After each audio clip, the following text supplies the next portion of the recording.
अस्सलाम वालेकुम। Programme night addition में हम आपको खुशामदीद कहते हैं। नाज़रीन, आज सुप्रीम कोर्ट ने सेनेट इंतखाबात ओपन बैलेट से कराने से मुतालिक सदारती रेफरेंस पर अपनी राय दी है। राय देते हुए सुप्रीम कोर्ट ने कहा है कि सेनेट इंतखाबात आइन के आर्टिकल 226 के मुताबिक खुफिया राय शुमारी के ज़रिए ही होंगे। मीडिया रिपोर्ट्स के मुताबिक सुप्रीम कोर्ट के 5 रुकनी बेंच ने 4-1 की अक्सरियत से राय दी। चीफ जस्टिस ने राय पढ़कर सुनाई और बताया कि जस्टिस याहिया आफरीदी ने इस राय से इख्तलाफ किया है। सुप्रीम कोर्ट ने 8 सफ़ात पर मुश्तमिल अपनी तहरीरी राय में लिखा है कि सेनेट के इंतखाबात आइन और कानून के तहत होते हैं। इलेक्शन कमीशन शफाफ इंतखाबात के लिए तमाम इकदाम कर सकता है। इंतखाबी अमल से करप्शन को ख़त्म करना इलेक्शन कमीशन की जिम्मेदारी है। तमाम इदारे इलेक्शन कमीशन के साथ ताउन के पाबंद हैं। इलेक्शन कमीशन करप्शन के खात्मे के लिए तमाम टेक्नोलॉजी का भी इस्तेमाल कर सकता है। सुप्रीम कोर्ट ने अपनी राय में ये कहा कि इलेक्शन कमीशन के पास इख्तियार है कि वो करप्ट प्रैक्टिस के खिलाफ कार्रवाई करे। तमाम एग्जीक्यूटिव अथॉरिटीज़ इलेक्शन कमीशन से ताउन की पाबंद हैं। इलेक्शन कमीशन 218(3) के तहत करप्शन रोकने के तमाम इक़दाम करें। चीफ जस्टिस की तहरीर करदा राय में ये कहा गया है कि सुप्रीम कोर्ट अपने फैसले में करार दे चुकी है कि सीक्रेसी कभी भी मुताल्लिक नहीं हो सकती और वोट हमेशा के लिए खुफिया नहीं रह सकता। वोटिंग में किस हद तक सीक्रेसी होनी चाहिए ये तयन करना इलेक्शन कमीशन का काम है। जबकि जस्टिस याहिया आफरीदी ने अपने मुख्तसर नोट में इख्तलाफी नोट में लिखा कि सुप्रीम कोर्ट को सदारती रेफरेंस पर राय नहीं देनी चाहिए। रेफरेंस में पूछा गया जो सवाल है ये कानूनी नहीं है, इसलिए रेफरेंस बगैर राय के भेज दिया जाए। अब एक तरफ हुकूमती वज़रा सुप्रीम कोर्ट की राय को अपनी कामयाबी तस्वुर कर रहे हैं, तो दूसरी तरफ अपोजिशन ये समझती है कि सुप्रीम कोर्ट में सदारती रेफरेंस के ज़रिए जो सवाल भेजा गया था, जो पूछा गया था कि शो ऑफ हैंड के ज़रिए इंतखाबात करने का जो मामला था उसका जवाब तो नफ़ी में मिला है। सुप्रीम कोर्ट की राय के बाद आज हुकूमती और अपोजिशन वफूद ने अलहदा चीफ इलेक्शन कमिश्नर से भी मुलाकात की है। इस मुलाकात के में हुकूमती वफ़द ने सेनेट इलेक्शन में वोट की शनाख्त के लिए तरीक़ेकार वज़ा करने की दरख्वास्त की है। इलेक्शन कमीशन के बाहर मीडिया से बात करते हुए वफाकी वज़ीर science and technology Fawad Chaudhry ने कहा कि सुप्रीम कोर्ट की एडवाइस वाज़े है, जो भी वोट डालेगा वो काबिल शनाख्त होगा, पता चलाया जा सकेगा कि इसने वोट किसे डाला है। इलेक्शन कमीशन से कहा है कि सुप्रीम कोर्ट के फैसले पर मिनो अन अमल दरामद करें। वफाकी वज़रा के मुताबिक बेहतरीन तरीका बैलेट पेपर है जिस पर बार कोड या कोई ऐसी चीज़ हो जिससे इलेक्शन कमीशन ये पता चला सके कि किसने किसे वोट दिया है। जबकि चीफ इलेक्शन कमिश्नर से मुलाकात के बाद शाहिद खाकान अब्बासी ने मीडिया से बात करते हुए कहा कि आईनी तरमीम के बगैर इलेक्शन का तरीक़ाकार में कोई तब्दीली नहीं हो सकती।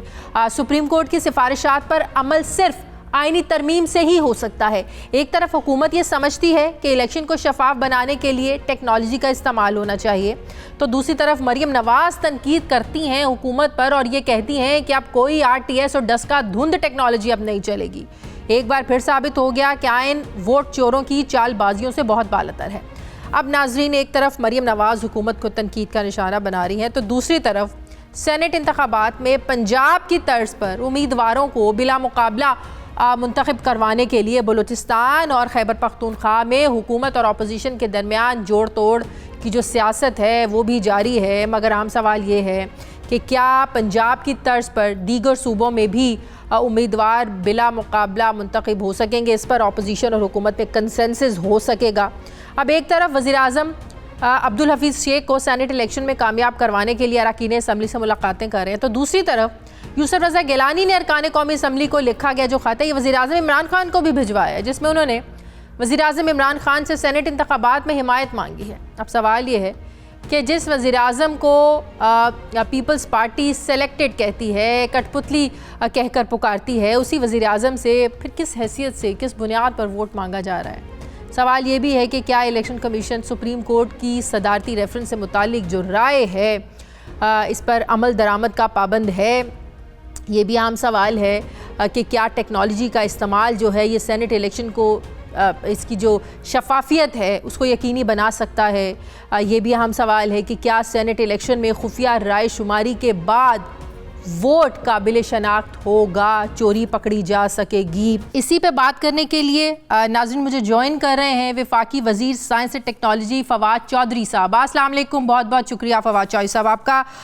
फवाद चौधरी साहब, सबसे पहली बात ये कि आज जो सदारती रेफरेंस पर सुप्रीम कोर्ट की राय आई है, मुख्तलिफ जो कानूनी माहिरीन हैं जिनसे मेरी भी बात हुई, वो इसे राय कह रहे हैं, वो इसे फैसला नहीं कह रहे हैं, नंबर एक। नंबर दो, वो ये कह रहे हैं कि इलेक्शन कमीशन एक आईनी इदारा है, वो पाबंद नहीं है कि सुप्रीम कोर्ट की राय को माने, क्योंकि वो एक आईनी इदारा है। फिर अगली बात ये, जो मेरी अपनी अंडरस्टैंडिंग है, जो मैंने भी फैसले को पढ़कर समझा है कि अब जो इलेक्शंस हैं वो आइन के आर्टिकल 226 के मुताबिक ही होने हैं, मतलब खुल्फिया बैलेटिंग के जरिए। लेकिन साथ ही बॉल फेंका गया है इलेक्शन कमीशन के कोर्ट में कि इलेक्शन कमीशन ने इकदाम करने हैं शफाफियत को यकीनी बनाने के लिए, आया वो टेक्नोलॉजी के जरिए होगा या बैलेट पेपर का कोई तरीक़ाकार होगा। लेकिन सवाल ये है कि एक दिन बाकी रह गया फवाद चौधरी साहब, इस एक दिन में क्या हो सकता है, इलेक्शन कमीशन एक दिन में क्या कर सकता है? अच्छा, पहली बात तो ये है कि जो आपने सुप्रीम कोर्ट के बारे में जो बात कही है उसकी मैं थोड़ी बता दूं कि PLD 2005 है, हस्बा बिल केस, उसमें सुप्रीम कोर्ट के 9 मेंबर जो बेंच है उसने करार दिया है कि जो सुप्रीम कोर्ट की ओपिनियन है आर्टिकल 186 के अंडर वो बाइंडिंग है, उसी तरीके से जैसे कि सुप्रीम कोर्ट का फैसला है। लिहाजा जो और दूसरी जो आर्टिकल, और ये पता नहीं किसने कहा आपको कि एतजाज एहसन साहब भी टीवी पे कह रहे थे और कंवर दिलशाद साहब भी कह रहे थे कि ये राय है, ये फैसला नहीं है। नहीं, वो फिर उनकी बात, उन्होंने फिर हस्बा केस जो है उसको नहीं देखा होगा। कंवर दिलशाद साहब का मैंने आगे भी जो है वो उनकी तस्दीक की है कि हस्बा बिल जो है उसके हस्बा केस जो है उसके बाद ये बाइंडिंग ओपिनियन है। दूसरी, इलेक्शन कमीशन समेत पाकिस्तान के तमाम इदारे, चाहे आर्म्ड फोर्सेस हो, चाहे हमारी एजेंसीज हों और चाहे कोई भी और इदारा हो, वो सुप्रीम कोर्ट के हुक्म के जो है वो ताबे है। तो ये सवाए पार्लियामेंट सुप्रीम कोर्ट से कब के जो है वो ताबे इदारा नहीं है, उसके अलावा बाकी तमाम इदारे जो हैं वो पाकिस्तान की सुप्रीम कोर्ट के हुक्म मानने के पाबंद हैं, बशमूल इलेक्शन कमीशन। और हस्बा केस जो है वो कहता है कि जो एडवाइस है सुप्रीम कोर्ट की अंडर आर्टिकल 186 वो बाइंडिंग है। अब तीसरी बात की तरफ आइए, जो आपने बात कही कि इसकी जो इस वक्त की सिचुएशन क्या है। देखिए, जो हुकूमत का इस्तदलाल था वो ये था कि जो पॉलिटिकल पार्टीज हैं उनको ये हक होना चाहिए कि वो अपने लोगों का, कि उन्होंने वोट किधर डाला है वो वोट देख सके। इस बात को तो सुप्रीम कोर्ट ने तस्लीम नहीं किया और सुप्रीम कोर्ट ने कहा कि अगर आप इस तरह का इलेक्शन चाहते हैं तो आपको आर्टिकल 226 में अमेंडमेंट चाहिए।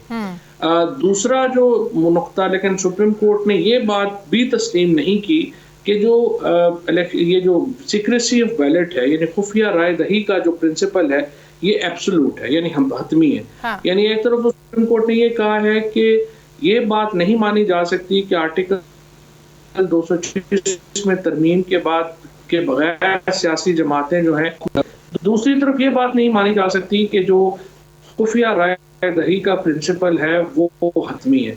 तो उन्होंने दरमियाना रास्ता ये निकाला है कि पॉलिटिकल पार्टीज तो नहीं, लेकिन इलेक्शन कमीशन ये देख सके कि वोट जो डाला है वो किसको डाला गया है। यही मेरा सवाल है कि इस एक दिन में क्या हो सकता है? अगर ये बाइंडिंग है तो क्या इस बाइंडिंग में रहते हुए इलेक्शन कमीशन पाबंद है कि एक दिन के अंदर अंदर वो ऐसे तमाम इकदाम कर ले कि कल को अगर किसी पार्टी का हेड शिकायत करता है कि वोट को चेक करना है तो वो कर सके? नंबर एक। नंबर दो, अगर वो ये नहीं करता, बाइंडिंग का पाबंदी नहीं करता, फिर नहीं मानता, तो क्या फिर ये तौहीन अदालत होगी? देखिए, पहली बात तो ये है शादिया कि जो सुप्रीम जो कोर्ट के जो अहकामात हैं, आज हमारी मुलाकात हुई इलेक्शन कमीशन से, PTI के जो हम 4 जो मिनिस्टर्स हैं, एडवाइजर्स हैं, वो हम गए इलेक्शन कमीशन में और हमने उस वहीं पर यही अपना नुक्ता रखा कि इलेक्शन कमीशन के इख्तियारात में एक्चुअली तो सुप्रीम कोर्ट ने बेइंतहा इजाफा कर दिया है और सुप्रीम कोर्ट ने इलेक्शन कमीशन को इख्तियार दे दिया है कि वो वोट की जो खुफिया वोट है उसको वो देख सके। तो ये तो इलेक्शन कमीशन के इख्तियारात में इजाफा है और हम इसको की हमायत करते हैं और हम समझते हैं कि तमाम जो इलेक्शन कमीशन को जो चाहिए वो हम प्रोवाइड करने को तैयार हैं, जो भी मदद चाहिए। उसमें जो इस वक्त सिचुएशन है उसमें इलेक्शन कमीशन के पास दो ऑप्शंस हैं। जो बैलेट पेपर है वो जो लगाना चाहता है, अगर मार्क लगाना चाहता है या QR कोड लगाना चाहता है तो वो उसके अंदर लगा दे। और ये सिर्फ 1500-1600 बैलेट पेपर छपने हैं, क्योंकि पंजाब में तो इलेक्शन हो नहीं रहा, तो 1500-1600 बैलेट पेपर टोटल छपने हैं और उनमें ये लगाना कोई प्रॉब्लम नहीं है, ये 1 घंटे का काम मतलब कह रहे हैं कि 1 घंटे में इतने बैलेट पेपर छप सकते हैं, कोई मसला नहीं है, 1 दिन रहता है अभी। नहीं बिल्कुल, वो तो 1 घंटे की बात है। जो इलेक्शन कमीशन ये फैसला करेगा तो वो उसको जो है कर सकते हैं। तो आपकी इस तजवीज़ पर क्या जवाब था इलेक्शन कमीशन का? दूसरी सूरत यह है कि इलेक्शन कमीशन अगर समझता है कि बहुत जल्दी है तो फिर वो सुप्रीम कोर्ट के अहकाम अमल दरामद के लिए इलेक्शन की तारीख को भी आगे कर सकता है।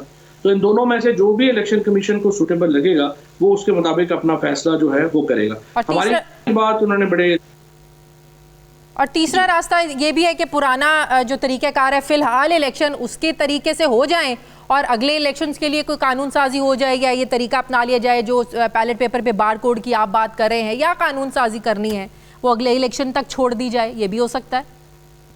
सुप्रीम कोर्ट के फैसले के ऊपर अमल दरामद करना जो है वो तो लाजमी है, आप अगले इलेक्शन पे उसको नहीं ले जा सकते। आपने सुप्रीम कोर्ट के जो अहकामात हैं उनके ऊपर फिल फोर अमल होना जो है वो ज़रूरी है। लिहाजा इलेक्शन कमीशन के पास दो ही रास्ते हैं, या तो सुप्रीम कोर्ट के फैसले पे फौरी अमल करें और उसमें भी कोई बड़ा प्रॉब्लम नहीं है, या दूसरी सूरत में इलेक्शन का जो तारीख है उसको वो 2-3 दिन आगे बढ़ा दें और उस दौरान जो इक़दाम उन्होंने करने हैं उस दौरान वो ये इक़दाम कर सकते। ठीक हो गए, ये 2 ऑप्शन हैं। वैसे एक और बात है, जिस तरीके से पंजाब में अंडरस्टैंडिंग हुई, बिला मुकाबला सेनेटर्स मुंतखब हो गए, जाहिर है वही बात ना जो सुप्रीम कोर्ट ने करी थी कि जिस पार्टी की जितनी नुमाइंदगी बनती है मुतनासिब नुमाइंदगी के हवाले से तमाम पार्टियों को उतनी उतनी सीट्स मिल जाएं तो कोई सवाल ही नहीं उठेगा। तो अगर बाकी सूबों में भी फवाद चौधरी साहब ये अंडरस्टैंडिंग हो जाए हुकूमत और अपोजिशन के बीच में तो फिर तो सारे आप बहस ही ख़त्म हो जाए, फिर क्या खुफिया वोटिंग, क्या ओपन बैलेटिंग, फिर तो सारा काम ही ठीक तरीके से चलता रहे जैसे पंजाब में हुआ है।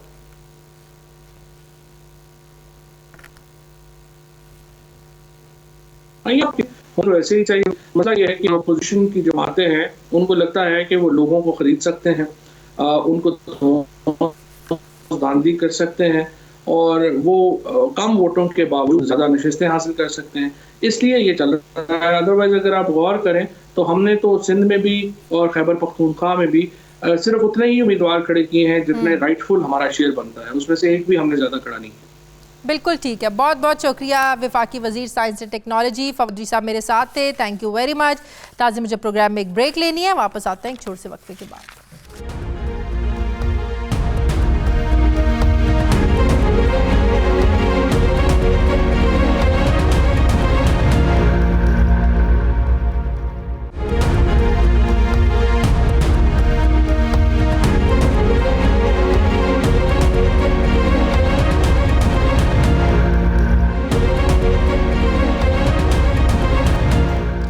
ब्रेक के बाद एक बार फिर से आपको खुशामदीद कहते हैं। मुस्लिम लीग नून के रहनुमा मोहम्मद ज़ुबैर साहब ने मुझे ज्वाइन किया। अस्सलाम वालेकुम, बहुत बहुत शुक्रिया ज़ुबैर साहब आपका। ज़ुबैर साहब, सदारती रेफरेंस पर सुप्रीम कोर्ट की राय, ऑपोजिशन इसे अपने मौक़िफ़ की जीत करार दे रही है, हुकूमत इसे अपने मौक़िफ़ की जीत करार दे रही है। हाँ, अलबत्ता आप लोगों का ये आर्गूमेंट कि सदारती रेफरेंस के ज़रिए हुकूमत ने जो एक सवाल किया था शो ऑफ हैंड के ज़रिए करवाने का, उसको नफ़ी में जवाब मिला है उसका। इसलिए जो सुप्रीम कोर्ट ने फैसला दिया है वो यही है कि बहरहाल जो इलेक्शन है ये आर्टिकल 226 के तहत खुफिया राय शुमारी के ज़रिए ही होंगे, लेकिन साथ साथ ये भी कहा है कि वोट हमेशा के लिए खुफिया नहीं रह सकता, ये सीक्रेसी दायमी नहीं है। मतलब ये हुआ कि चोरी पकड़ी जा सकती है, इक़दाम इलेक्शन कमीशन ने करने हैं, टेक्नोलॉजी के ज़रिए करने हैं, शफाफियत को यकीनी बनाना है, इलेक्शन कमीशन ने करना है। आपकी क्या अंडरस्टैंडिंग है इस राय पर कि अब जबकि इलेक्शंस में 1 दिन बाकी रह गया है, क्या इलेक्शन कमीशन कुछ इक़दाम कर सकता है या जिस तरीके से पहले इलेक्शन हो रहे थे वैसे ही होंगे? देखिए ना, परसों सुबह इलेक्शन है, आज सुप्रीम कोर्ट का फैसला आया है और ये फैसला भी जाहिर सी बात है, इसमें जब आपने कहा कि दोनों पार्टीज जो हैं वो अपने स्टैंड को कह रहे हैं कि जी विंडिकेट हो गया। एक चीज़ तो बिल्कुल क्लियर है कि शो ऑफ हैंड्स का तो उन्होंने मना कर दिया, सदारती रेफरेंस तो बिल्कुल पिट गया है। अब उन्होंने इलेक्शन कमीशन को ये कहा है कि जी वो कोई ऐसा इंतज़ाम करे जिससे, अब ऐसा इंतज़ाम क्या कर सकता है? मतलब अगर मैं एमएनए हूँ और मैं वोट देने जा रहा हूँ और मेरे ऊपर कोई कैमरा लगा के ये चेक करे कि जी मैं किसको वोट दूँ, या अगर मुझे कोई इंटेलिजेंस एजेंसी वाला चेक कर रहा हो कि मैं किसको वोट डाल रहा हूँ, तो आई विल नॉट वोट। ये कौन सा तरीका है? तो किस तरह से इंश्योर करें? ट्रेसेबल बैलेट की बात की गई है, टेक्नोलॉजी की बात की गई है कि कोई ऐसी टेक्नोलॉजी लेकर आए, इलेक्शन कमीशन ऐसे इकदाम करे कि अगर वोट को अगर ट्रेस करने की जरूरत पड़े, अगर पता चलाने की कोशिश करना चाहे कोई पार्टी के उसके किसी रुकन ने पार्टी डिसिप्लिन के खिलाफ वोट दिया है, तो उसका पता चलाया जा सके। कैसे?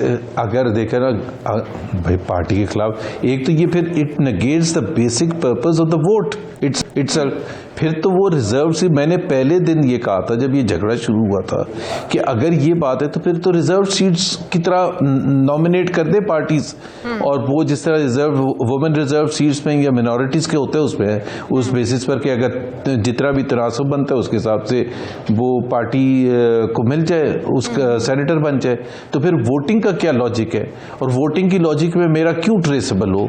मेरा देखो ना, ये तो, और सबसे बड़ी बात ये है, मेरा ख्याल है with due apology, supreme court has taken so much time. जब उसने इतना टाइम लिया है और इलेक्शन कमीशन के लिए ऑलमोस्ट कोई टाइम नहीं छोड़ा जिसमें वो इंश्योर करे जो सुप्रीम कोर्ट, ये भी पता कि सुप्रीम कोर्ट एग्जैक्टली चाहती क्या है कि हमेशा के लिए सीक्रेट न रहे। तो देखिए, जो मेरी अंडरस्टैंडिंग है, अब जो बॉल है वो इलेक्शन कमीशन के कोर्ट में है कि इलेक्शन कमीशन को ही इकदाम करने हैं, शफाफियत को यकीनी बनाना है। मतलब ये है कि सीक्रेसी भी रहे और बाद में पता भी चलाया जा सके, आप इसको ओपन भी कर सकें। अब वो कोई क्या इकदाम हो सकते हैं, आपने बार कोड लगाने हैं या आपने कोई टेक्नोलॉजी ऐसी लेकर आनी है, मतलब जो भी करना है इलेक्शन कमीशन ने करना है।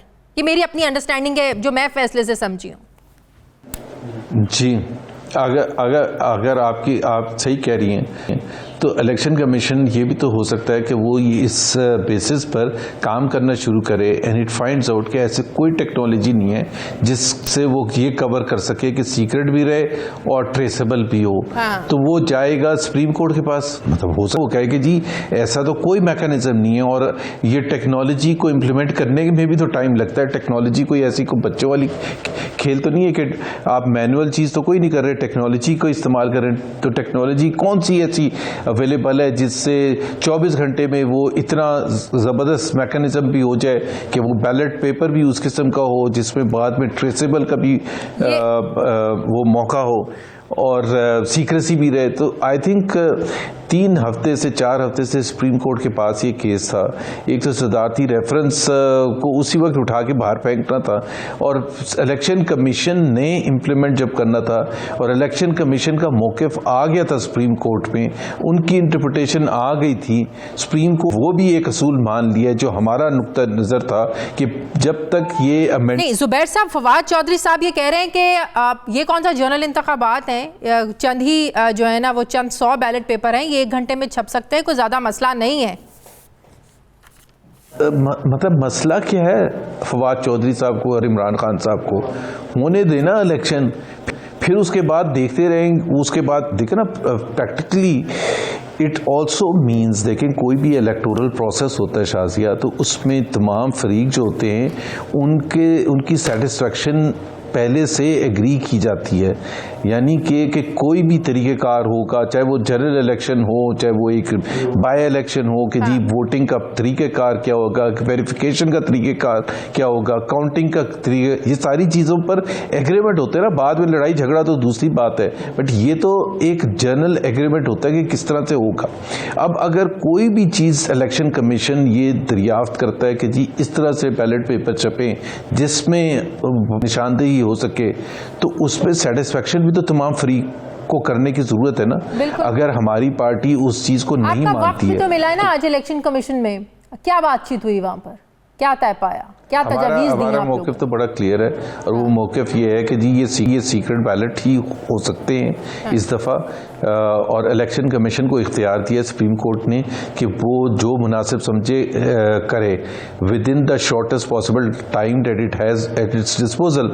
सो this is what we have said कि इसमें कोई रद्द बदल करने की ज़रूरत नहीं है। अगली दफ़ा अमेंडमेंट अगर करना होगा तो फिर करके देख लीजिएगा, लेकिन for now it is a secret ballot, it has to be a secret ballot unless election commission कल सुबह 9 बजे एक ऐसा फार्मूला लेके आती है जो सबके लिए काबिल कबूल होता है, जो कि मेरा ख्याल है आई डोंट थिंक सो ये होगा।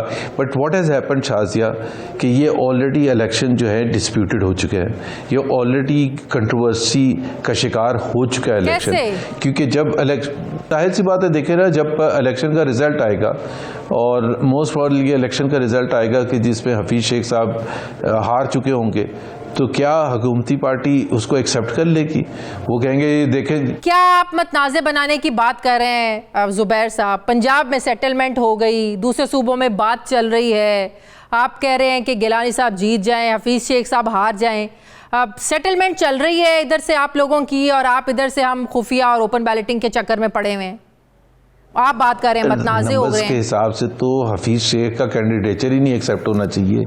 एक शख्स जो को पाकिस्तान से जिसका कोई ताल्लुक ही नहीं है, एक IMF और वर्ल्ड बैंक के नुमाइंदे हैं जो पाकिस्तान में कभी रहना पसंद नहीं करते, एक रात नहीं गुजारी उन्होंने बगैर झंडे की गाड़ी के, एक रात। और कितने साल की बात कर रहा हूँ मैं, 43 ईयर्स, 1977 जनवरी में पाकिस्तान छोड़ के गए थे, और उसके बाद सिर्फ उस वक्त आए हैं जब वजारत के लिए फ़ोन किया है, और उसमें भी उनकी शर्त ये होती थी कि जब मैं एयरपोर्ट से बाहर आऊँ तो कार खड़ी होगी ना, उस पर झंडा लगा होगा, क्योंकि मुझे ये कंट्री में इतना डर लगता है, ये इतनी ख़राब कंट्री है, इतना ख़राब माहौल है कि मुझे वो चाहिए जब तक गाड़ी पर झंडा ना हो।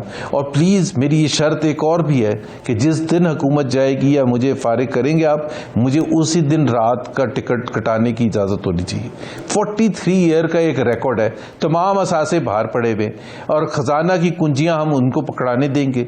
ये कुंजियां आपके इत्तेहादियों ने भी पकड़ाई थी ज़ुबैर साहब? भाई पकड़ाई थी तो उस, देखे पहली बात है, उसको जब पकड़ाई थी उस बात को भी 11 साल हो चुके हैं। 11 साल में डेमोन्स्ट्रेट कर सकते थे ना।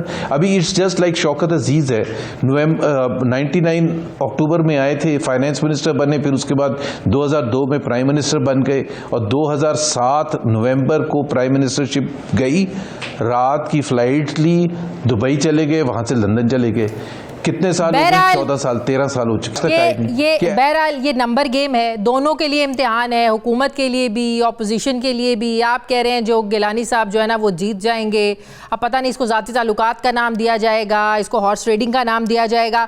मुतनासिब नुमाइंदगी की बात की थी सुप्रीम कोर्ट ने भी। सुप्रीम कोर्ट ने ये भी कहा था कि मिसाक जमहूरियत की भी सुप्रीम कोर्ट ने बात की थी, तो ये पता चल जाएगा जो मुतनासिब नुमाइंदगी का इशारा दे चुकी है सुप्रीम कोर्ट, ये पूरी होती है या नहीं होती। He is not eligible. He is simply not eligible to contest elections. But that's a different thing ना, वो एक अलग सवाल है, वो मुख्तलिफ सवाल है। यहाँ नंबर्स की बात है, वो एलिजिबल हैं नहीं है, बहरहाल ये उनकी पार्टी का फैसला है, उन्होंने उनको खड़ा किया, टिकट दिया, ये नंबर गेम है। वो PTI के वो हैं जो आइडियोलॉजी पर PTI में हैं, वो एक ऐसे शख्स को क्यों वोट देंगे जिसने असद उमर को आके निकाला IMF की सिफारिश पर।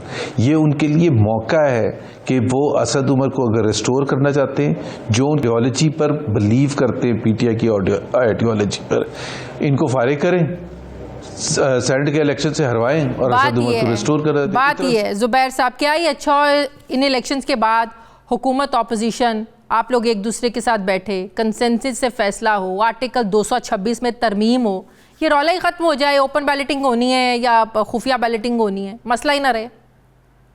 रौला ख़त्म हो जाए। हमने तो कभी मना किया ही नहीं, हमने हमेशा से ही कहा है कि इलेक्टोरल रिफॉर्म्स का फुल पैकेज लेके आए असेंबली में और हम उसको पूरे के पूरे को देखेंगे। ये नहीं हो सकता कि जब वक्त पड़ा, वक्त कोई मुश्किल आई कि सीक्रेट वोटिंग हो जाएगी तो आप हार जाएंगे, तो आप उस वक्त एक अमेंडमेंट लाने के लिए असेंबली में आ जाएं। पूरे का पूरा पैकेज क्यों नहीं लेके आते? एक तरीका होता है, एक प्रोफेशनलिज्म होती है, एक असूल होता है। हम इस तरह से नहीं करने देंगे कि जी किसी एक स्पेसिफिक चीज़ के लिए एक लॉ को अमेंड करना पड़े।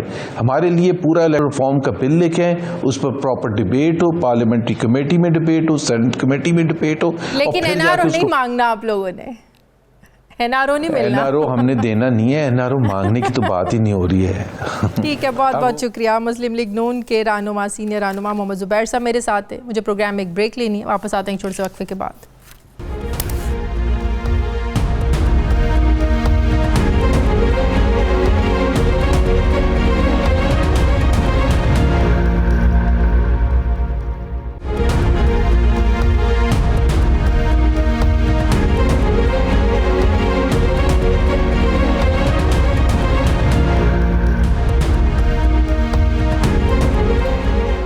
ब्रेक के बाद एक बार फिर से आपको खुशामदीद कहते हैं। साबिक secretary election commission Kanwar Dilshad साहब ने मुझे ज्वाइन किया। अस्सलाम वालेकुम, बहुत बहुत शुक्रिया कंवर दिलशाद साहब आपका।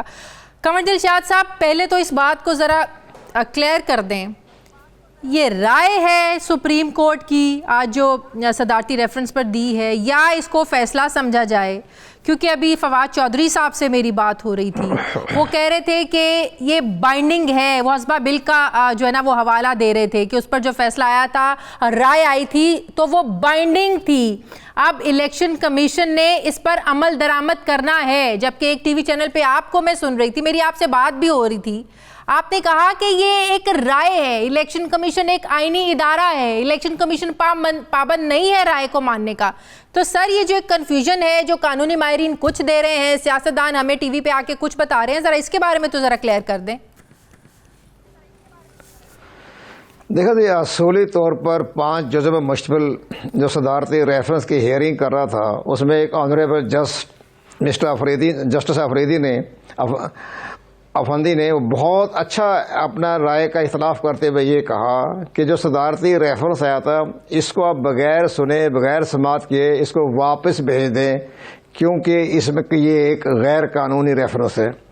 अब एक उनका ब्रदर जज ने एक राय दी। हम भी शुरू से ये कह रहे थे कि जनाब ये जो सदारती रेफरेंस आया है ये गैर कानूनी है, गैर आईनी है, क्योंकि इलेक्शन कमीशन ऑफ पाकिस्तान ने भी जो जवाब जमा कराया election supreme court of Pakistan में, तो उसमें भी उनका मौक़िफ़ बड़ा मजबूत मौक़िफ़ था और बड़े जुर्रतमंदाना तरीके से उन्होंने बात की कि जनाब आइन के आर्टिकल 226 में तरमीम किए बगैर आप किसी किस्म का तरमीम एक्ट में या रूल में तब्दील करने के रवादार नहीं है।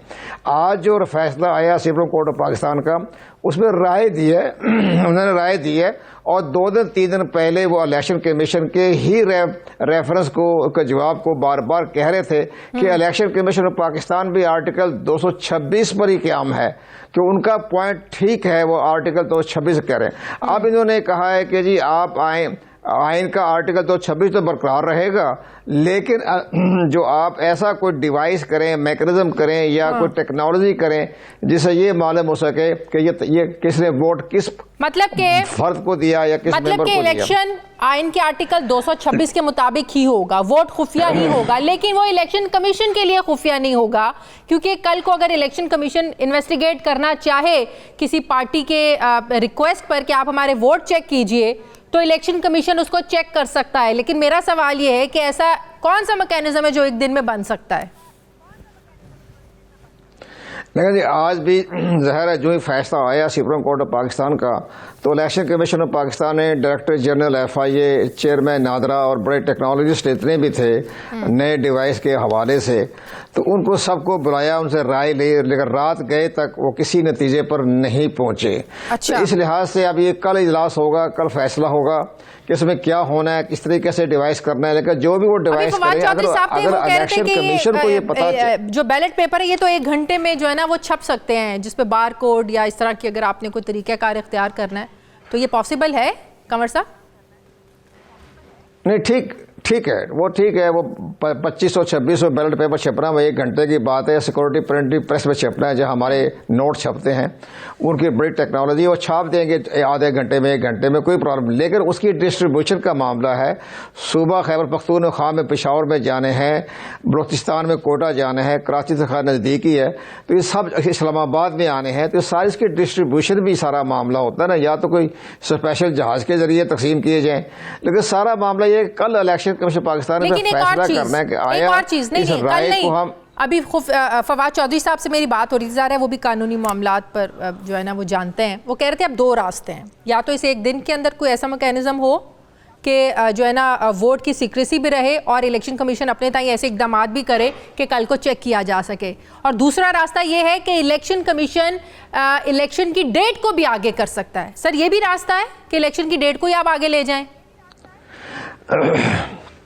ये तो मेरे ज़हन में बात आ रही थी, जो फवाद चौधरी साहब ने भी कह दिया। अगर कोई ऐसा मसला पैदा हो रहा है कि इलेक्शन कमीशन पाकिस्तान ने सुप्रीम कोर्ट ऑफ पाकिस्तान की राय के मुताबिक कोई टेक्नोलॉजी या जिस तरह डिवाइस या टेक्नोलॉजी इस्तेमाल करनी है, तो फिर इसको आप 2 दिन के लिए एक्सटेंड कर दें।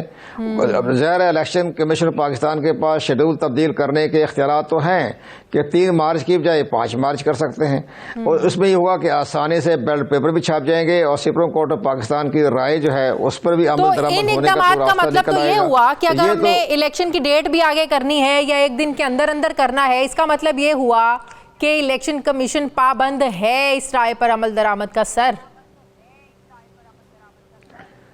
ये तो जाहिर है कि इलेक्शन कमीशन पाकिस्तान के जो 5 मेंबर हैं बशमूल चीफ इलेक्शन कमिश्नर के, अगर वो किसी नतीजे पहुंचते हैं, फैसला करते हैं, तो ये उनकी सवाबदीद पर है कि वो अपनी जो है इस पर अमल दरामद करते हैं, या इसमें कोई टेक्निकल तौर पर कोई आईनी या कानूनी तौर पर ये राय देते हैं कि जनाब ये राय है, जब तक आर्टिकल 226 में तरमीम नहीं हो जाती तो हम इसमें एक्ट में तरमीम करने की मजाज नहीं है। हम बैलेट पेपर की डिवाइस को तब्दील करने का तो इलेक्शन कमीशन का पास जवाब ही नहीं है।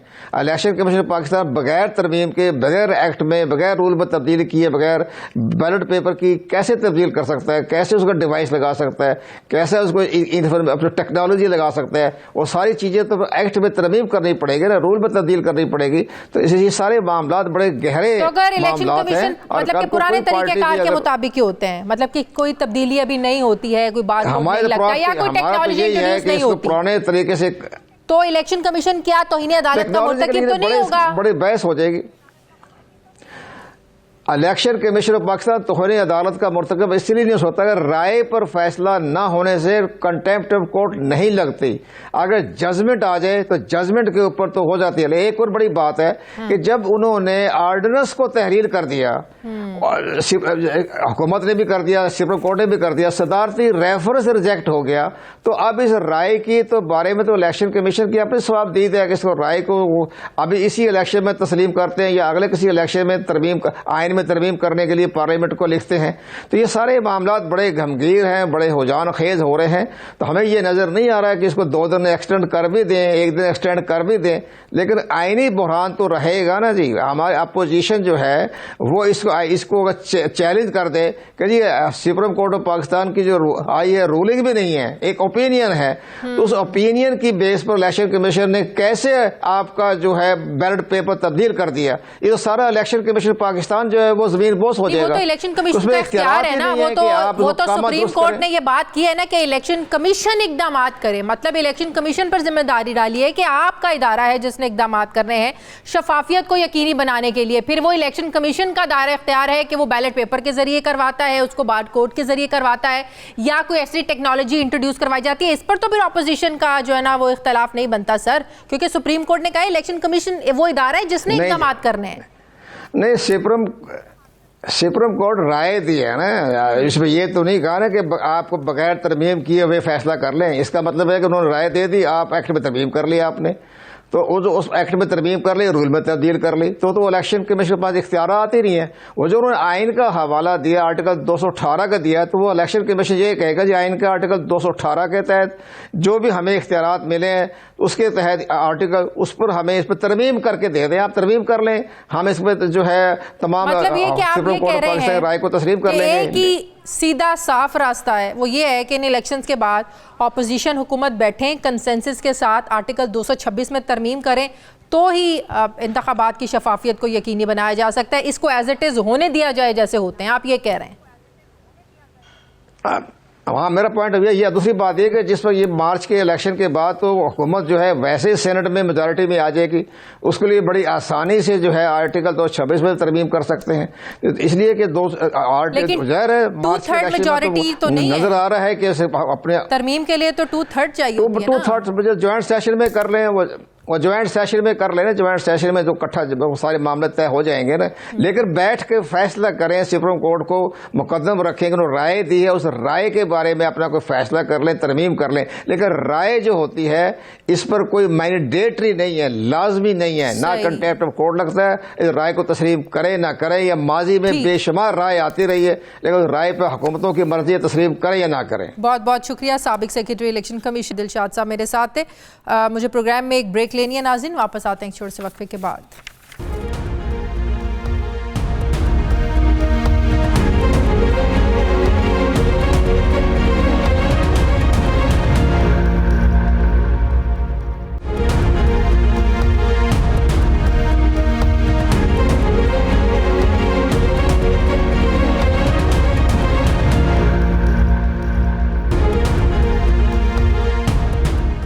ब्रेक के बाद एक बार फिर से आपको खुशामदीद कहते हैं। सीनियर सहाफ़ी तज्ज़ियाकार मज़हर अब्बास साहब ने मुझे ज्वाइन किया। अस्सलाम वालेकुम, बहुत बहुत शुक्रिया मज़हर अब्बास साहब आपका। मज़हर अब्बास साहब, एक दिन रह गया है सेनेट इलेक्शंस में, आज सदारती रेफरेंस पर राय आ गई है। कानूनी माहिरीन कह रहे हैं ये राय है, ये फैसला नहीं है। इलेक्शन कमीशन एक आईनी इदारा है, वो पाबंद नहीं है इस राय को मानने का। अब अपोजिशन इससे अपने मौक़िफ़ की जीत कह रही है और हुकूमत अपने मौक़िफ़ की जीत कह रही है। आपकी अंडरस्टैंडिंग क्या है इस फैसले पर, जबकि एक दिन रह गया है, इलेक्शन कमीशन ने तमाम इक़दाम करने हैं, क्या हो सकता है? जी शुक्रिया सर शादिया। देखिए, मेरे ख्याल में कंफ्यूजन ज़्यादा फैला है क्योंकि सिर्फ ये राय कम ऑर्डर सा लग रहा है। इसमें एक तरफ आर्टिकल 226 की बात की गई है, फिर दूसरी बात ये की गई है कि ट्रांसपेरेंट जो है वो किस तरह किया जाए इलेक्शन को। अब ये जो दो चीज़ें हैं ये बड़ी मुतज़ाद लग रही हैं। अगर हम आर्टिकल 226 का जायज़ा लें, ज़ाहिर है मैं वकील नहीं हूँ, जो कानूनी माहिरीन हैं वो ज़्यादा बेहतर इंटरप्रेट करेंगे चीज़ों की, लेकिन मुझे as a student of politics मुझे ये अंदाज़ा ज़रूर हो रहा है कि ये बात तो तस्लीम की गई है कि वोट जो है वो सीक्रेट होता है, और सीक्रेट बैलेट की जो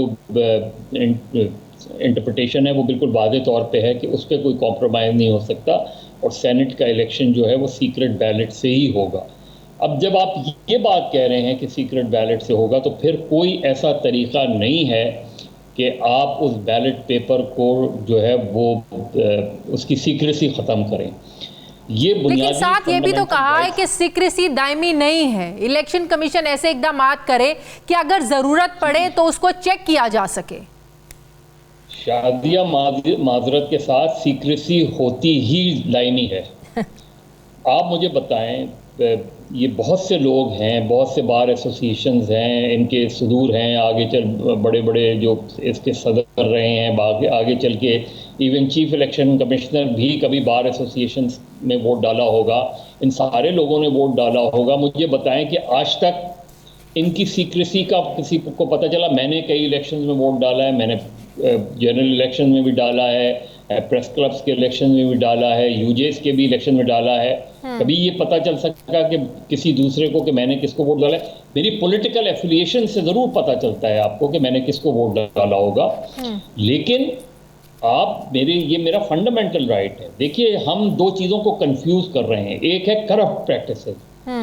मैं सियासी कारकुन के तौर पे अगर ये बात कहूँ कि जी मेरी अगर पार्टी है, मेरी पार्टी का MPA MNA जो है बिकता है, तो आप उसे सीक्रेट रखें या ओपन रखें, आपको पता होना चाहिए कि कौन बिक रहा है और उसको बिकने वाले को सज़ा होनी चाहिए।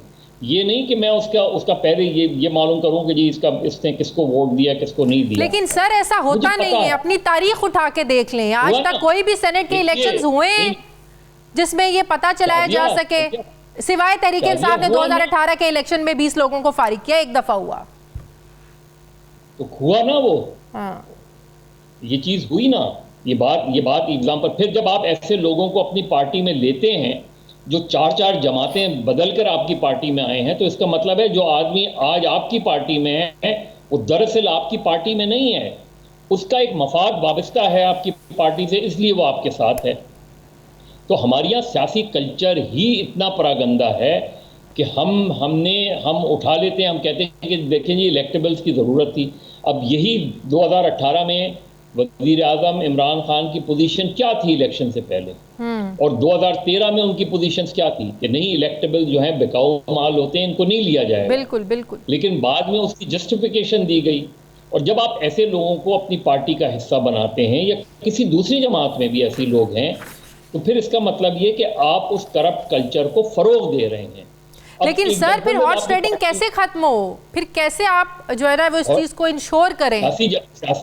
सियासी जमातें अपने अंदर वो शऊर, यानी तहरीक इंसाफ 2011 में और 2013 तक उसके अंदर जो लोग थे उस पर आपको अंधा एतकाद था कि ये आदमी जाके कहीं और वोट नहीं देगा।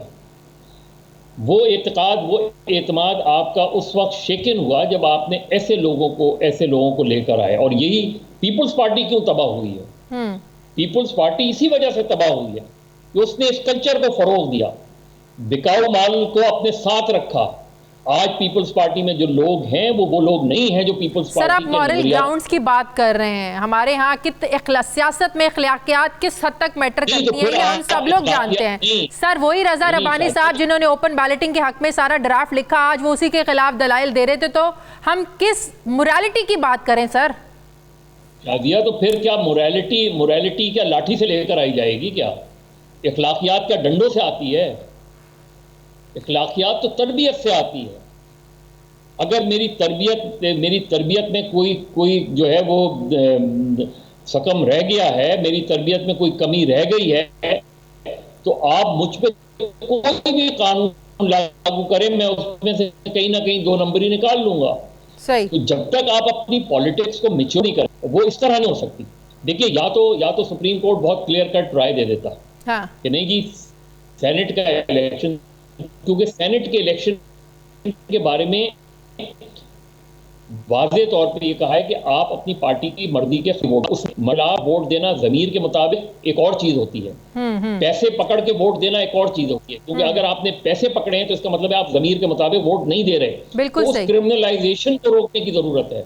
तो सर जिस तरीके से पंजाब में अंडरस्टैंडिंग हुई, फिर हम इस बहस से निकल जाए ना कि खुफिया होनी चाहिए, ओपन होनी चाहिए। पंजाब में अगर अंडरस्टैंडिंग हो सकती है, जो बात सुप्रीम कोर्ट ने भी मुतनासिब नुमाइंदगी की है कि जिस पार्टी के वोट बनते हैं भाई उसको उसकी सीट्स के हिसाब से मिल जाने चाहिए। सर फिर तो कोई झगड़ा ही नहीं है, फिर तो करप्शन का, हॉर्स ट्रेडिंग का, ओपन हो, खुफिया हो, फिर तो हर सूबे में हो जानी चाहिए अंडरस्टैंडिंग। नहीं तो फिर मुझे बताएं PMLQ के कितने वोट थे जो उनको एक सेनेटर मिल गया? सर वो तो उन्होंने मुश्तरका था ना, उन्होंने PTI ने उसके हक में खड़ा। हाँ बिल्कुल, वो तो इत्तेहादी है ना फिर। तो फिर यही जो बात आ जाती है। देखिए उसकी चीज़ ये है कि हम चीज़ों को, हर चीज़ को हम किसी कानून के जो है सख्ती करके लाने की कोशिश कर रहे हैं, लेकिन हम बेसिक चीज़ को एड्रेस करने की कोशिश नहीं कर रहे हैं कि जो लोग वफादारियां बदल कर आते हैं वो दरअसल आपके लोग नहीं होते।